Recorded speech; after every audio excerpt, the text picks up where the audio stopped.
हाँ भाई, स्टार्ट करते हैं ओडी एप्लीकेशन ऑफ डिफरेंशिएशन। तो पहले तो ये चीज लिख लो कि एप्लीकेशन ऑफ डिफरेंशिएशन में कितनी चीजें सीखनी है तुम लोग को। सबसे पहली जो एक्सरसाइज आएगी वो आएगी tangent, tangent and normal.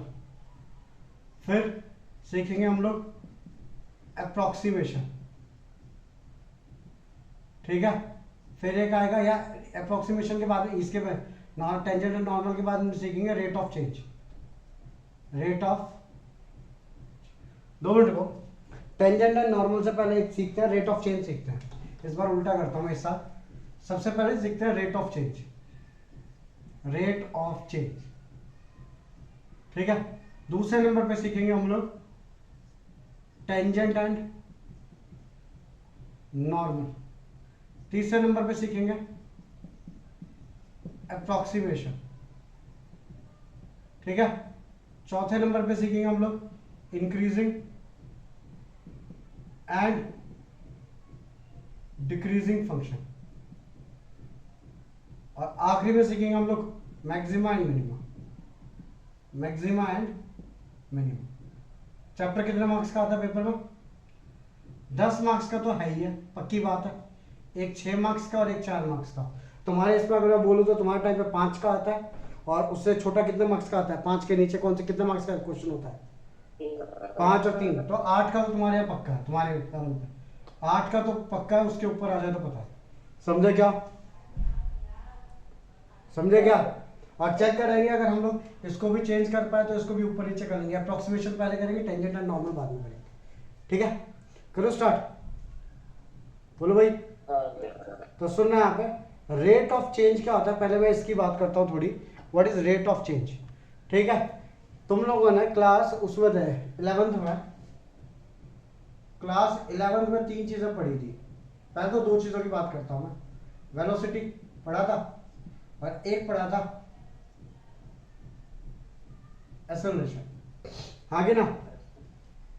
Velocity में भी तुम्हारे पास में 2 चीजें थी। एक होती है तुम्हारे पास में एवरेज वेलोसिटी, और एक होती है तुम्हारे पास में इंस्टेंटेनियस वेलोसिटी। होती है भाई सब लोग, ठीक है। अब आगे बात सुनना है यहाँ पे, एवरेज वेलोसिटी क्या है, इंस्टेंटेनियस वेलोसिटी क्या है, मैं इसकी बात करूं तुम्हारे साथ में। सुनना है सब लोग, एक्सेलरेशन की बात बाद में करते हैं। लेट सपोज एक बॉडी है यहाँ पे, लेट सपोज स्टार्टिंग में बॉडी यहाँ पे है ए पॉइंट पे, वो बी पॉइंट पे पहुंच गई, बी पॉइंट पे पहुंच गई जो कि 100 किलोमीटर अपार्ट है। कितने टाइम में? तो उनको टाइम लगा, मान लेते हैं 5 घंटे लगे, 5 आवर्स लगे, ज्यादा हो गए, चलो 4 आवर्स लगे, ठीक है। 100 घंटा कवर करने के लिए, 100 किलोमीटर कवर करने के लिए 4 घंटे ले लिए। तो बताओ उनकी स्पीड कितनी हुई? तो तुमने बोल दिया v average is equal to total distance upon total time. तुम्हारा आंसर आ गया 25 किलोमीटर पर आवर। आ गया, हाँ या ना? बट मेरा क्वेश्चन ये है, क्या जब वो गाड़ी चली थी ए से लेकर के बी पॉइंट तक, तो हरदम क्या वेलोसिटी जो है तुम्हारी वो 25 किलोमीटर पर आवर की थी? मींस 25 से चलाना स्टार्ट किया और उसके बाद 25 से बस सीधे कांस्टेंट स्पीड पे चल रही है, या गाड़ी ऐसे थी कभी तेज कभी धीरे, फिर कभी तेज फिर कभी धीरे फिर कभी तेज? Constant velocity. क्या बकवास कर रहा है? कांस्टेंट वेलोसिटी गाड़ी चलती भी है। हाँ भाई, क्या एक बार भी रेड लाइट नहीं आई क्या रास्ते में? क्या चलो रेड लाइट नहीं है, हाईवे चल मान लिया हमारा, कभी ट्रैफिक ही नहीं आया क्या? कभी कोई सामने नहीं आया, गाड़ी कभी धीरे ही नहीं की या कभी तेज नहीं की? जब खाली रोड मिला तो भगाई नहीं होगी क्या? उसको रियल लाइफ से लेते ही नहीं। हाँ तो वही तो बता, रियलिटी क्या है? रियलिटी से स्टार्टिंग में 0 होगी, बड़ा एक्सपेक्ट करेगी, बढ़ेगी, आगे जाके एरर होगा। 25 एवरेज आया, तो 25 उन सब का एवरेज आया। मींस जो अपनी जो एक्चुअल वेलोसिटी है वो बहुत अलग है एज कंपेयर टू एवरेज, हाँ कि ना। एक्चुअल वेलोसिटी वो अपनी होती है जो स्पीडोमीटर पे उस टाइम पे दिखा रहा होता है, वो होती है अपनी एक्चुअल वेलोसिटी की मैग्नीट्यूड, इंस्टेंटेनियस वेलोसिटी। तो सिंपल सी बात है कि एक होती है एवरेज, एक होती है इंस्टेंटेनियस। तो एवरेज वेलोसिटी का फॉर्मूला क्या है? तो भाई एवरेज वेलोसिटी का फॉर्मूला है v average is equal to change in distance upon change in time. I repeat, v average is equal to change in distance upon change in time. अगर मैं बोलूं इंस्टेंटेनियस वेलोसिटी का formula क्या है, तो we instantaneous, instantaneous का मतलब उस पर्टिकुलर मोमेंट पे जो वेलोसिटी है। तो क्या होगा? तो लिमिट लगा दो, limit delta t tending to zero delta s upon delta t, हाँ है ना। और इसी चीज को तुम लिख सकते हो d s upon d t. सब लोग, तो ये तुम्हारा वी इंस्टेंटेनियस का फॉर्मूला आ गया, that is differentiation of displacement with respect to time. अब भाई मेरे को कैसे पता कि ये चीज भाई सच्ची बात है कि ये इंस्टेंटेनियस वेलोसिटी है? तो सुनना है यहाँ पे, समझना है इस चीज को। लेट सपोज मैंने क्या किया, ध्यान देंगे आप सब लोग। लेट सपोज मैंने क्या किया, एक ग्राफ बनाया किसका, डिस्टेंस का और टाइम का, ठीक है। डिस्टेंस का और टाइम का ग्राफ बनाया मैंने। तो ये मेरा ग्राफ कुछ ऐसे जा रहा है, मान लेते हैं कर्व है, और ये कर्व ऐसे जा रहा है। ये रहा पॉइंट एक और ये रहा पॉइंट दूसरा, ठीक है। दोनों पॉइंट इतने पास में कि दूर से एक ही दिखाई देते हैं। थोड़ा जूम किया तो ये जो कर्व है, जूम किया तो ये दो पॉइंट थोड़े थोड़े दूर दिखाई दे। अगर मैं इनको एक्स एक्सिस पे लेके आऊंगा, एक्स एक्सिस पे लेके आऊंगा, तो इनके जो बीच का डिफरेंस है, इनके जो बीच का डिफरेंस है, ये है टाइम 1 और ये है time 2, that is t2 minus t1। तो delta t that is equal to t2 minus t1, but delta t tending to 0।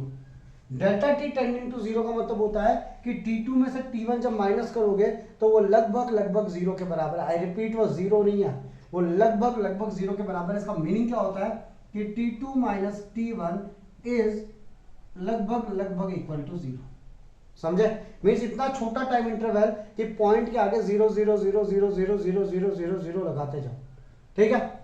उस टाइम पर जो इसने डिस्टेंस चेंज किया वाई एक्सिस पे, ये छोटा सा डिस्टेंस चेंज किया भाई, ये है s2, ये s1, तो ये s1, ये s2, तो जो छोटा सा डिस्टेंस चेंज किया, तो भाई छोटा सा डिस्टेंस चेंज किया कब, छोटे से टाइम में, इसलिए मैंने लिखा limit delta t tending to 0। लेकिन एक चीज खुद सोचो ना, ये दोनों पॉइंट मिल करके अगर इतनी पास में तो क्या फॉर्म करेंगे, क्या फॉर्म करेंगे, टेंजेंट। और उस टेंजेंट का जो स्लोप होगा that is nothing but ds by dt। क्यों? क्योंकि y एक्सिस पे कौन बैठा हुआ है, s, और x एक्सिस पे टाइम बैठा हुआ है, तो उस एक्सिस का जो टेंजेंट होगा उसका स्लोप होगा ds by dt। Therefore ds by dt is equal to limit delta s by delta t, और change in distance upon change by, क्या बोलते हैं इसको, हाँ कि ना सब लोग, सब लोग। तो ये एक टाइप से हमारी वो आ गई। अब तुम लोग इसलिए क्या करते थे, जब क्लास 11th में जब तुम लोग थे, तो जब भी तुम लोग को ऐसे दिया जाता था s is equal to 2t square plus 3t plus 2, और कोई तुमको बोलता था find velocity at t equal to 4, तुम क्या लिखते थे, ds by dt that is equal to 4t plus 3t, ठीक है। और फिर ds by dt at t equal to 4, ठीक है। तो 4 इंटू 4 प्लस 3, तो 4 4 जा 16 प्लस 3 19 मीटर पर सेकेंड। निकालते थे कि नहीं? वो इसलिए निकालते थे क्यों? क्योंकि अगर s और t में इक्वेशन दी हुई है तो भाई वेलोसिटी का फॉर्मूला होता है differentiation of s with respect to time, और इस चीज का बेसिक मीनिंग ये होता है कि change in distance upon change in time, but कब, जब limit delta t tending to 0, मतलब जो चेंज इन टाइम है वो लगभग 0 है, इस चीज का ये मीनिंग होता है। समझे क्या बात को? बाकी लोग चल आगे बात करते हैं। अगर यही काम सेम चीज अगर मैं एक्सेलरेशन के साथ में करूं, इसलिए अगर तुम लोगों ने पिछले साल अगर वेलोसिटी की डेफिनेशन पढ़ी होगी तो कई जगह लिखा होता है rate of change of displacement with respect to time, हाँ कि ना, या सिर्फ rate of change of displacement भी लिख देते हैं कई बार, है ना। अब सुनना आता है, अगर मैं बात करता हूं एक्सेलरेशन की, ठीक है, तो एक्सेलरेशन का फॉर्मूला आता है similarly v2 minus v1 upon t2 minus t1, हाँ कि ना। मतलब एक्सेलरेशन होता है तुम्हारा change in velocity upon change in time. तो सिंपल सी बात है, change in velocity upon change in time ये तुम्हारा एक्सेलरेशन है, बट ये जो एक्सेलरेशन है इसको मैं लिख सकता हूँ a इज इक्वल टू, ये जो है ना acceleration change in velocity upon change in time, that is a average acceleration आया change in velocity upon change in time. अगर मेरे को लिखना है a इंस्टेंटेनियस, तो मेरे को जो टाइम है इसको लगभग कितना करना पड़ेगा, 0। तो यहाँ पे लगा दूंगा मैं limit change in time is लगभग 0 change in velocity upon change in time, and इसी चीज को तुम बोलते हो dv by dt that is a instantaneous. Means application of differentiation क्या हुआ, rate of change. Means rate of change of velocity with respect to time is acceleration, rate of change of displacement with respect to time is nothing but velocity. तो rate of change हमारा क्या हो गया, एक type का क्या हो गया, एप्लीकेशन हमारा डिफरेंशिएशन का, आगे ना समझे। अब नॉट एक्सेलरेशन के क्वेश्चन और इसके क्वेश्चन नहीं आएंगे अपने को बोर्ड में, बट जो किताब में क्वेश्चन है वो इससे रिलेटेड ही है, समझेगा सब लोग। करें आगे स्टार्ट। तो लिखो वहां पे रेट ऑफ चेंज, लिखो वहां पे rate of change of a quantity, rate of change of a quantity with respect to other quantity, rate of change of a quantity with respect to other quantity, with respect to other quantity for a small change, for a small change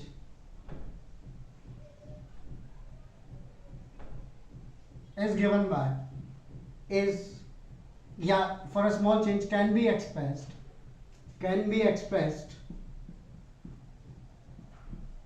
using differentiation। समझे क्या, किस चीज से हम लोग बना सकते हैं इसको, that can be expressed using differentiation। समझा क्या, बोल भाई। एग्जाम में कैसे डेफिनेशन लिखने को आती है क्या? डेफिनेशन नहीं आती है, समझे। Rate of change of quantity with respect to other quantity for a small change can be expressed using differentiation, and यही हमारा क्या है, इसका एप्लीकेशन है। समझे क्या, लिख लो जल्दी जल्दी लिख लो।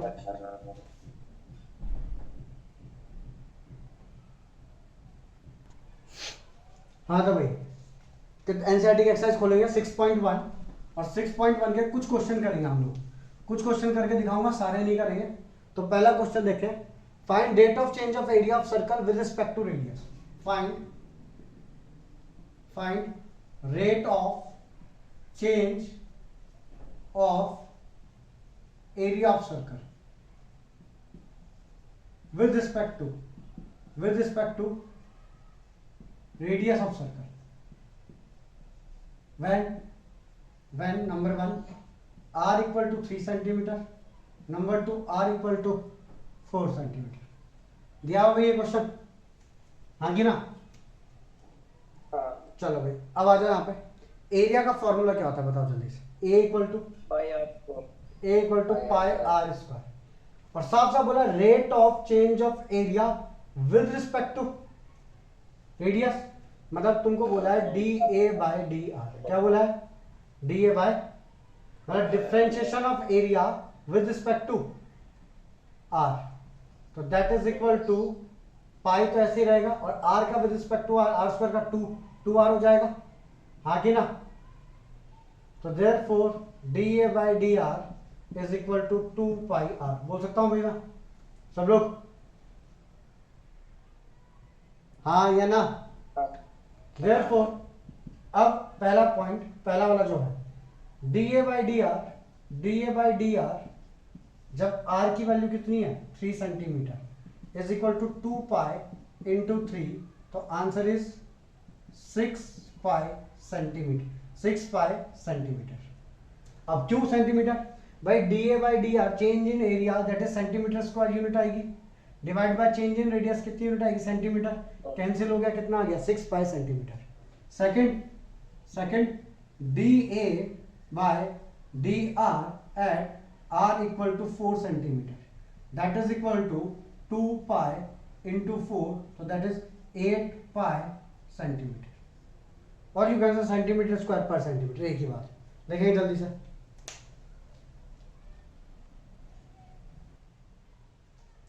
सुनना भाई यहाँ पे अगला क्वेश्चन पढ़ो। अगला क्वेश्चन, क्वेश्चन नंबर 2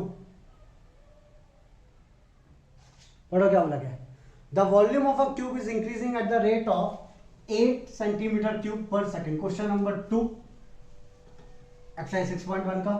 तो the volume is increasing at the rate of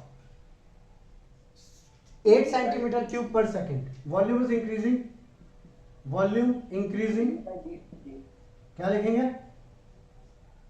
dv by ds 8 centimetre cube per second बोला है, इसका मतलब this is D V by D T, हाँ या ना भाई? टाइम है ना, तो D V by D T की वैल्यू कितनी आ गई? 8 सेंटीमीटर क्यूब पर सेकंड आ गई। आगे बोला गया how fast is the area increasing when the length of an edge is 12 centimetre. How fast area increasing when edge length is when edge length is 12 centimetre. ठीक है भाई, तो dv by dt दिया हुआ, तुमसे पूछा भाई अगर वॉल्यूम इतनी तेजी से बढ़ रहा है तो बताओ एरिया कितनी तेजी से बढ़ रहा होगा, समझेगा? कब? जब एज की लेंथ कितनी है? 12 सेंटीमीटर।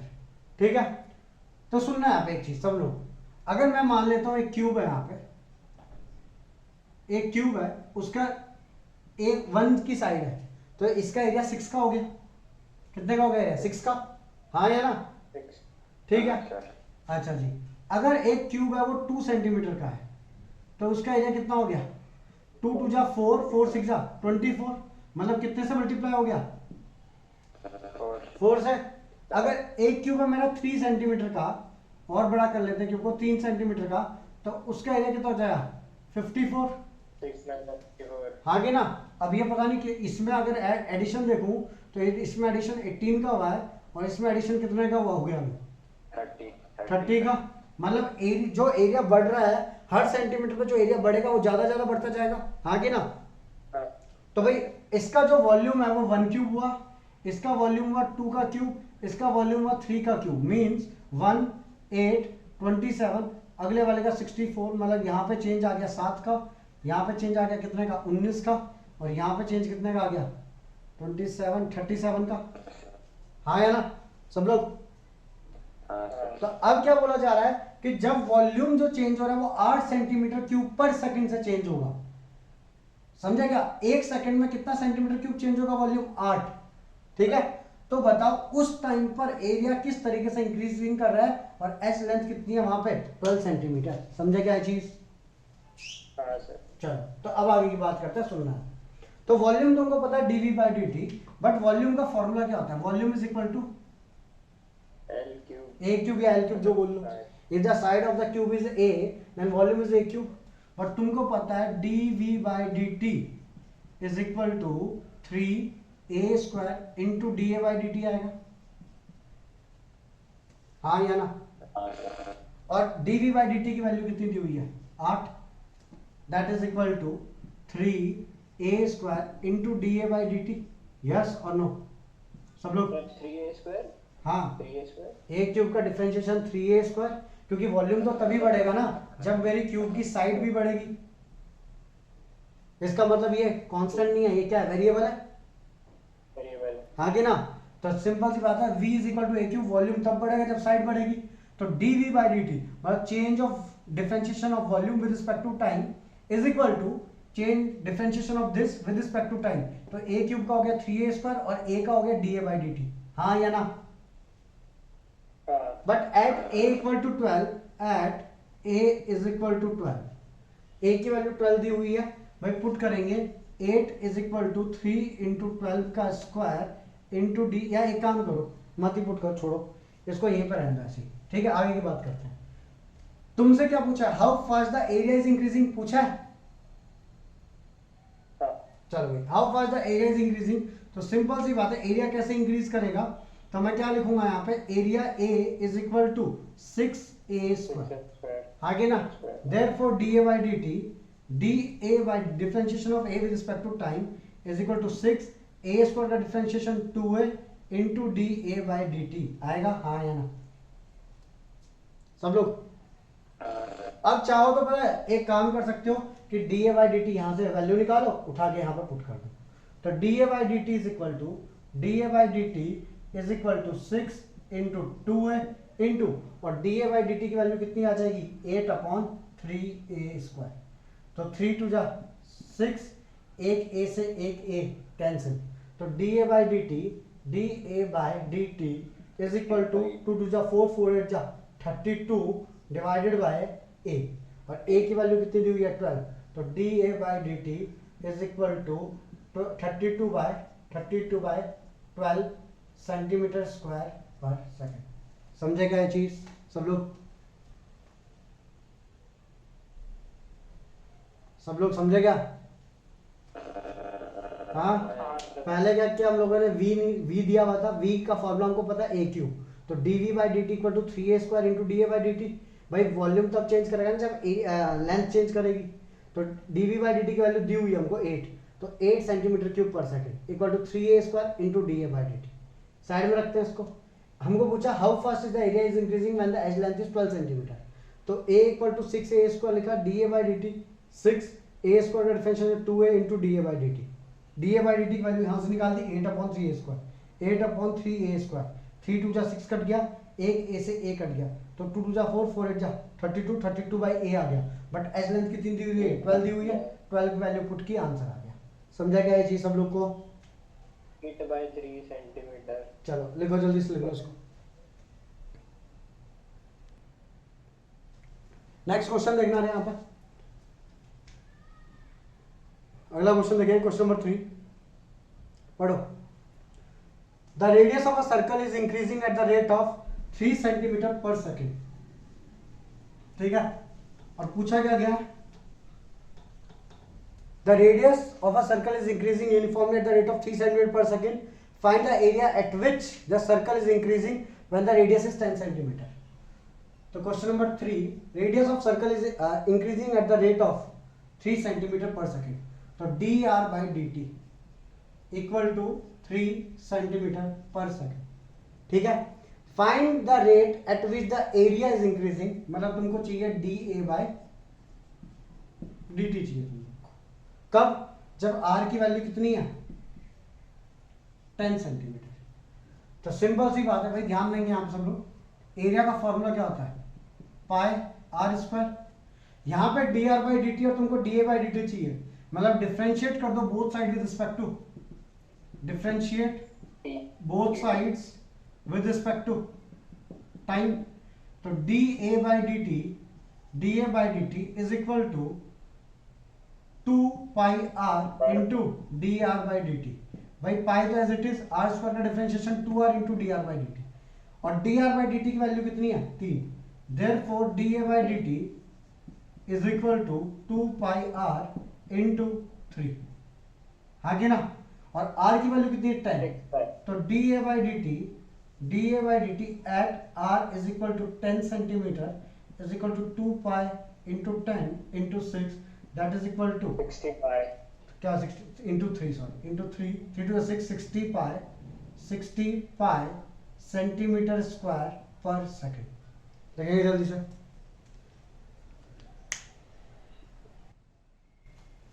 चलो ध्यान देना आप सब लोग। क्वेश्चन नंबर 7 करते हैं हम, थर्ड फोर्थ फिफ्थ सिक्स सब एक जैसी है, इजी है। क्वेश्चन नंबर 7 देखो वहां पे, क्वेश्चन नंबर 7 क्या बोलता है पढ़ो। The length x of a rectangle is decreasing at the rate of 5 centimeter per minute. Length x मतलब dx by dt is decreasing, decreasing है तो साइन क्या आएगा, डिक्रीजिंग का साइन क्या आएगा नेगेटिव, तो 5 सेंटीमीटर पर मिनट से डिक्रीज कर रही है। ठीक है, and the width y is increasing at the rate of 4 centimetre per minute, तो विड्थ जो है वो इंक्रीज कर रही है 4 सेंटीमीटर पर मिनट से।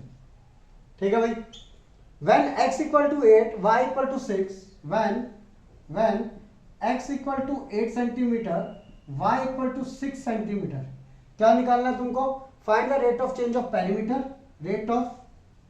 Rate of change of number 1 perimeter, number 2 area of rectangle. ठीक है भाई, तो ऐसा मान लो कि ये तुम्हारा रेक्टेंगल, इसकी जो लेंथ है that is x with this y। ठीक है भाई, तो सबसे पहले पेरीमीटर की बात करते हैं। P is equal to 2x plus, या ऐसा लिख लो 2x प्लस 2y, हाँ या ना सब लोग तुमको चाहिए rate of change of perimeter, rate of change of perimeter कैसे निकालोगे, डीपी बाई डी टी, ठीक है। तो D P by D T is equal to 2 into D x by D T plus 2 into D Y by D T, ठीक है। D x by D T की value, D x by D T की value -5, D Y by D T की value 4, तो D P by D T, D P by D T is equal to 2 into -5 plus 2 into 4, that is equal to -10 plus 8, that is -2 centimetre per minute.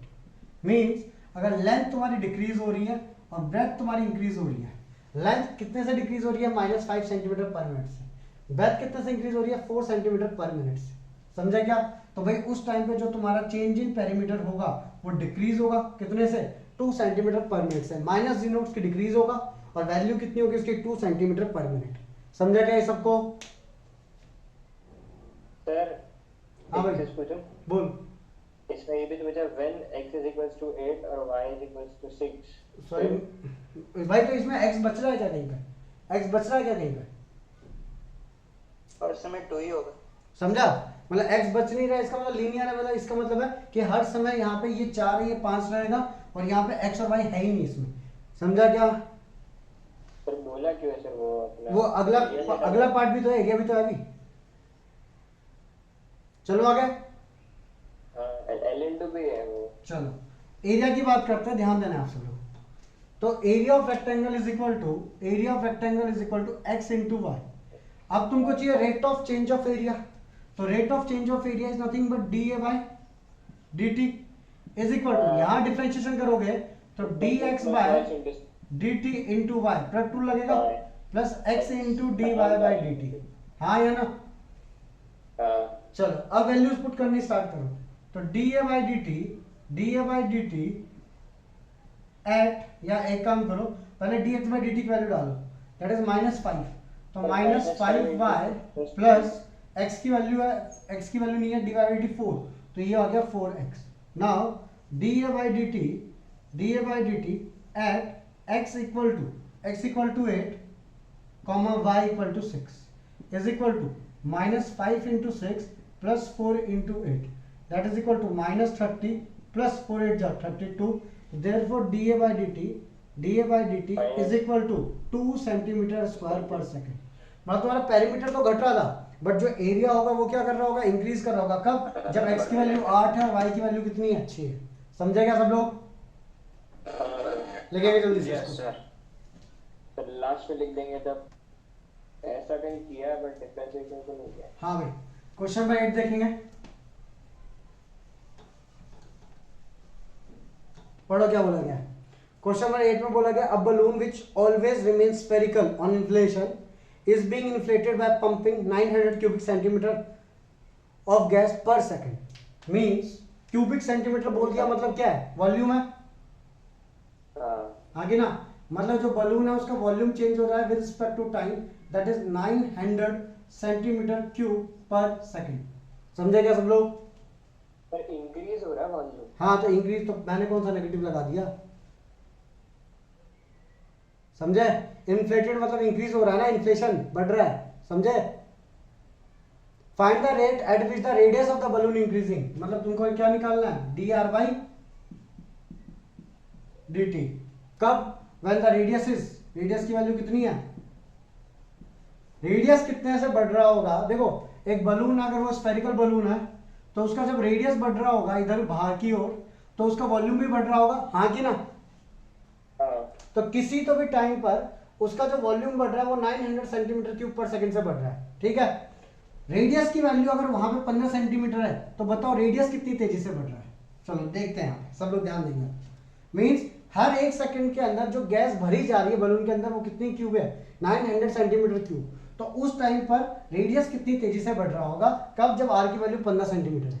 खुद सोच के देखो यार, खुद सोच के देखो, जब बलून इतना सा है, लेट्स सपोज बलून इतना सा है पहले बिना हवा भरे, अब अगर इसके अंदर तुमने 900 सेंटीमीटर क्यूब की हवा भर दी तो बलून शायद एकदम से इतना फूल जाएगा, हाँ कि ना। और लेट्स सपोज इतना ना फूलेगा, 900 सेंटीमीटर क्यूब की हवा भर दी तो बलून इतना फूल गया। अब तुमने, यार रुको 2 मिनट और, इतना फूल गया बलून। अब तुमने और हवा भरी इसके अंदर तो बलून और फूल जाएगा, हाँ कि ना सब लोग? अब तुमने इसमें और हवा भरी तो बलून और फूल जाएगा, और हवा भरोगे तो बलून और फूल जाएगा, और जितना ज्यादा बड़ा होता जाएगा उतना रेडियस क्या होता जाएगा, बढ़ता है, बढ़ेगा। बट जो रेट होगा वो कम होता जाएगा, ज्यादा होता जाएगा, कम होता जाएगा। ठीक है, चलो चेक करते हैं, ध्यान देना आप सब लोग।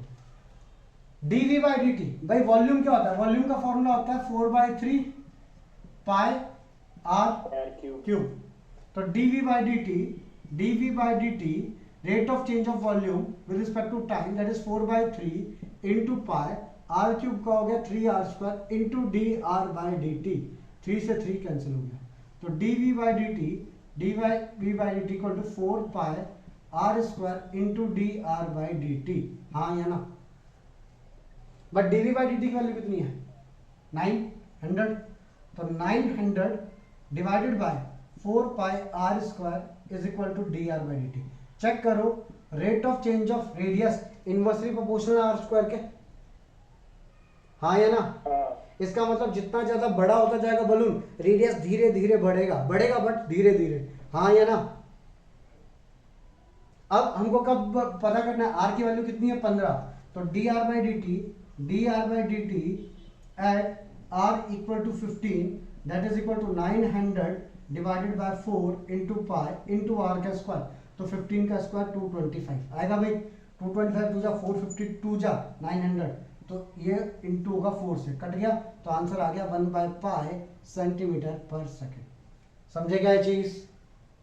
मतलब बोलने का मतलब ये है कि अगर पहले इतना सा बलून था और तुमने 1 सेकंड के अंदर 900 सेंटीमीटर क्यूब एयर डाल दी, तो पहले तो रेडियस एकदम से बढ़ेगा, फिर उसके बाद में बढ़ेगा, फिर बढ़ेगा, लेकिन जो ये इंक्रीमेंट हो रहा है ना रेडियस का, यहाँ पे देखो पहले एकदम से इतना बढ़ गया, फिर थोड़ा बढ़ा, फिर थोड़ा, फिर अब और कम बढ़ेगा, फिर और कम बढ़ेगा, फिर और कम बढ़ेगा। समझे क्या ये चीज? लिखेंगे जल्दी।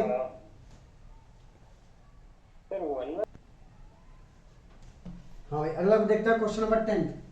देखो वहां पे 9th ऐसा ही है, कर लेना बाद में। क्वेश्चन नंबर 10 देखेंगे। A ladder 5 centimeter long is leaning against the wall. एक लैडर है, 5 है 10 है, 5 मीटर लॉन्ग एक लैडर है, ठीक है, is leaning against the wall. The bottom of the ladder is pulled along the ground away from the wall. मतलब bottom को इधर खींचा जा रहा है, ठीक है, eight the rate of 2 centimetre per second. 2 centimetre per second से इधर की ओर खींच रहा है, तो ऑटोमेटिकली भाई ये चीज नीचे आएगी, हाँ या ना? सब लोग? तो how fast is the height decreasing on the wall? ये हाइट कितनी जल्दी डिक्रीज कर रही है? When the foot of the ladder is 4 metre away from the wall. जब ये लैडर फुट यहां से वॉल से कितनी दूरी पे है? 4 मीटर की दूरी पर है, तो तब यहां पे ये हाइट कितनी तेजी से डिक्रीज कर रही है। समझे क्वेश्चन पहले? समझ गया भाई। ठीक है, तो ऐसा मान लेते हैं अगर लैडर ऐसे थी तो गिर करके ऐसे हो जाएगी, होगी भाई सब लोग? आगे ना, और इधर की ओर बढ़ रही है ये 2 सेंटीमीटर पर सेकंड से बढ़ रही है, और जब ये डिस्टेंस 4 का होगा तो बताओ यहाँ पे कैसे इंक्रीज करेंगे। बट एक चीज कांस्टेंट रहने वाली है, क्या? अगर ये लेंथ पहले 5 थी तो अभी भी कितनी रहने वाली है? ये लेंथ 5 मीटर रहने वाली है, हाँ या ना? दूसरी चीज देखने वाली बात ये है, यहाँ पे ये किस में दिया हुआ है? सेंटीमीटर, 1 मीटर 1 सेंटीमीटर, समझे? तो पहले उस मीटर को कन्वर्ट करेंगे किसमें? सेंटीमीटर पे। तो चेक करो, ये हो जाएगा हमारा length of ladder equal to 5000 centimetre, sorry 500 centimetre, हाँ है ना सब लोग? 4 मीटर तक जब उसको खींच लिया तब, हाँ उसके बाद में। क्या ये सही है? Length of ladder equal to 500 centimetre, हाँ या ना? लेट दिस लेंथ इज, जो यहाँ ये वाली जो लेंथ है, मान लेते हैं ये लेंथ मेरी x डिनोट करती है और ये लेंथ क्या है? y। Let foot of perpendicular, foot of क्या बोलते हैं ये ladder, foot of ladder is at x centimetre, and height is y centimetre. मान सकते हैं भाई, ये जो लेंथ है ये x है और ये लेंथ y है, मान सकते हैं। और जब भी तुम इसको ऐसे लेके जाओगे ये हरदम एक राइट एंगल ट्राइंगल बनेगा, चाहे यहां लेके जाओ चाहे यहां चाहे यहां। तो मैं बोल सकता हूं X square plus Y square equal to 500 का स्क्वायर बोल सकता हूं हरदम। 500 सेंटीमीटर। हाँ तो दैट इज एक्स स्क्वायर, ध्यान देंगे आप सब लोग, X square plus Y square is equal to 25,000 बोल सकता हूं क्या? 25,000 नहीं, मतलब 2,50,000 बोल सकता हूं, हाँ या ना? बिल्कुल। बट तुमको चाहिए रेट ऑफ चेंज, तो एक काम करो डिफरेंशिएट कर दो विद रिस्पेक्ट टू टी। तो 2x into D x by D T plus 2y into D Y by D T is equal to कितना आएगा? 0। Therefore 2y into D Y by D T is equal to minus 2x into D x by D T. 2 से 2 cancel हो गया। 2y क्यों हुआ? By differentiation करेगा X square का कितना आएगा? अरे तो रेट ऑफ कूलिंग वाला वो कहाँ गया अपना? भाई तो आएगा ना dx बाई डी टी, क्या change in x with respect to time, ये क्या change in y with respect to time, हाँ या ना? हाँ समझ गया। समझा, इसलिए डिफरेंशिएट क्या है, तो ये आ जाएगा भाई। तो dy by D T is equal to minus x by y into D x by D t आ जाएगा। अब एक बात बताओ, तुमको क्या दिया हुआ है, x की वैल्यू कितनी है? x की वैल्यू कितनी है? 4। ये 5 है तो y की वैल्यू कितनी आएगी? भाई ये रिलेशन तो हरदम ट्रू है ना, ये रिलेशन हरदम ट्रू है। तो सिंपल सी बात है, जब ये 400 मीटर है ये 500 मीटर है तो ये कितना आएगा? भाई 12वीं क्लास में 9वीं क्लास का क्वेश्चन पूछा हूं, ये लंबाई कितनी आएगी? 300। उठा के वैल्यू पुट कर दो। तो therefore if x equal to 400 centimetre y equal to 300 centimetre, उठा के पुट करेंगे तो dy by D T is equal to minus 400 divided by 300 into D x by D T 2 दिया हुआ है तो 2 सेंटीमीटर पर सेकेंड। ये कट गया ये कट गया, answer is minus 8/3 centimetre per second. Means जब ये 2 सेंटीमीटर पर सेकेंड से इसको इधर खींच रहे होगे तो हाइट डिक्रीज होगी, कितने से डिक्रीज होगी? माइनस 8/3 सेंटीमीटर पर सेकेंड से। कब? जब ये लेंथ 3 होगी ना, उस मोमेंट पर ये जो हाइट डिक्रीज हो रही होगी वो इतने से डिक्रीज हो रही होगी। लिखेंगे इसको,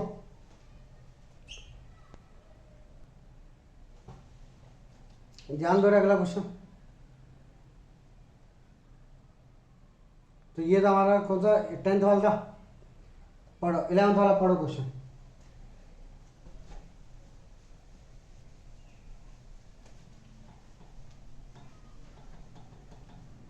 वाला क्वेश्चन बोलता है the particle moves along a curve 6y equal to X cube plus 2। 6y is equal to X cube plus 2। ठीक है, पार्टिकल एक इस कर्व पे मूव कर रहा है। Find the point on the curve at which the y coordinate is changing 8 times the x coordinate. y coordinate changing 8 times x coordinate. इसका meaning क्या होगा, बता सकता है? भैया dy by dt 8 times of dx by dt। dy by dt is equal to 8 times of dx by dt, हाँ या ना सब लोग? बिल्कुल गलत। किसी ने बोला विद रिस्पेक्ट टू टाइम है। चेंज का मतलब क्या होता है? रेट लिखा है कहीं पे भी रेट लिखा हुआ है क्या? रेट का मतलब होता है विद रिस्पेक्ट टू। यहां से कितना लिखा है? y coordinate is changing 8 times the x coordinate, तो change in y is equal to 8 times change in x, और वो चेंज काफी छोटा है, समझे क्या? Therefore dy by dx is equal to कितना आना चाहिए? 8। बट हमको तो इक्वेशन गिवन है 6y is equal to X cube plus 2, वहां से निकालो dy by dx। 6 into dy by dx is equal to 3x square plus 0. Therefore, dy by dx is equal to x square by 2. हाँ या ना? हाँ। ये equation 1, ये equation 2, equate करो तो 8 is equal to X square by 2, X square is equal to 16, एक्स की वैल्यू प्लस माइनस 4। हाँ ये ना, if x equal to 4, y is equal to, x की वैल्यू 4 डालोगे तो y की वैल्यू आ जाएगी that is 64 plus 2 66 divided by 6, y की वैल्यू आ जाएगी 11। हाँ या ना, and if x equal to -4 तो y is equal to -64 plus 2 divide by 6, तो y is equal to -62 by 6, तो y is equal to -31 by 3। Therefore दो पॉइंट ऐसे हैं जहां पे y कोऑर्डिनेट x कोऑर्डिनेट के 8 टाइम्स है, मतलब जो चेंज इन y कोऑर्डिनेट है वो 8 टाइम्स है। एक पॉइंट है 4,11 और एक पॉइंट है तुम्हारा कितना -4, -31/3। समझेगा ये चीज? सर जो अपन ने क्या if x is equals to 4 तो y is equals to 66/6 को क्या करना है भाई? x की वैल्यू 4 है, तेरे से क्या पूछा गया? फाइंड द कोऑर्डिनेट्स पूछा गया। पुट कहां किया है? समझ पहले, फाइंड द कोऑर्डिनेट पूछा है ना, फाइंड द पॉइंट पूछा है ना। हां, x की वैल्यू ये है और ये तेरा ग्राफ है 6y = x³ + 2, तो इस x को कहां पुट करेगा? अच्छा ठीक है, समझा? इधर पुट करेगा तो y की वैल्यू आ जाएगी। लिखेंगे जल्दी। अगला क्वेश्चन ध्यान देंगे यहाँ पे। बाकी जो क्वेश्चन है काफी इजी है, कर सकते हो। एक क्वेश्चन है बस जो मेन है, जो पेपर में आता है ज्यादातर, ये सैंड वाला क्वेश्चन है, क्वेश्चन नंबर 14। पढ़ो इसको।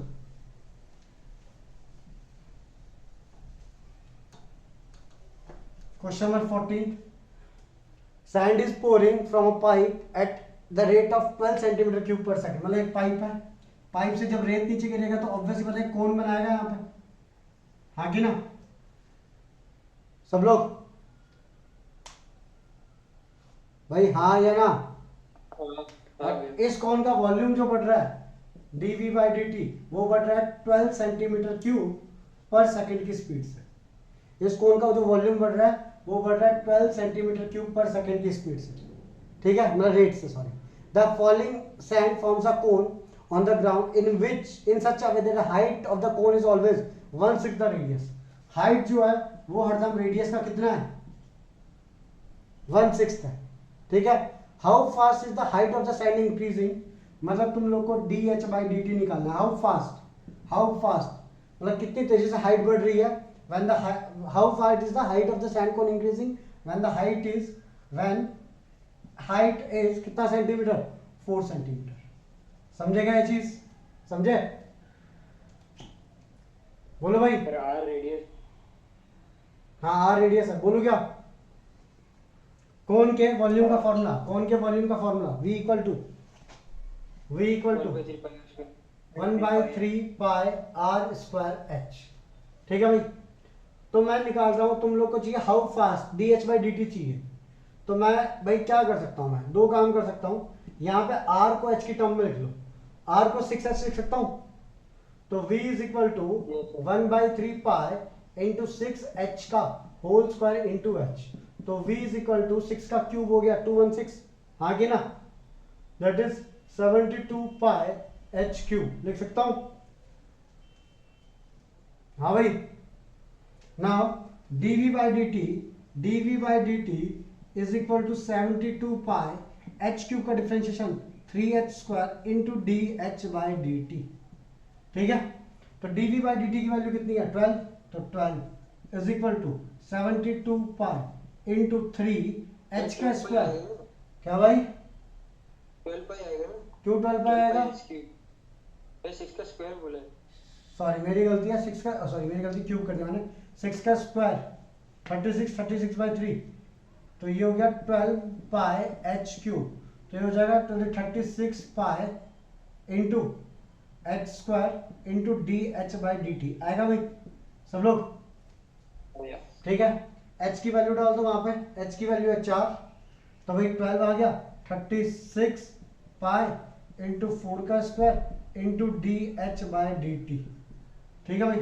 तो ये तो हो गया 12 3 जा 16 3 48, तो 1/48 pi centimetre per second is equal to dh/dt।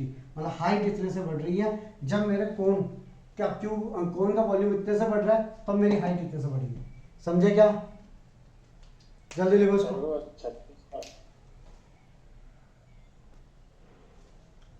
तो भाई इतना करते हैं आज के लिए, ठीक है। ये हो गया हमारी पहले एक्सरसाइज के जो मेन क्वेश्चन है वो समझा दिया, कंसेप्ट समझ में आ गया होगा इससे।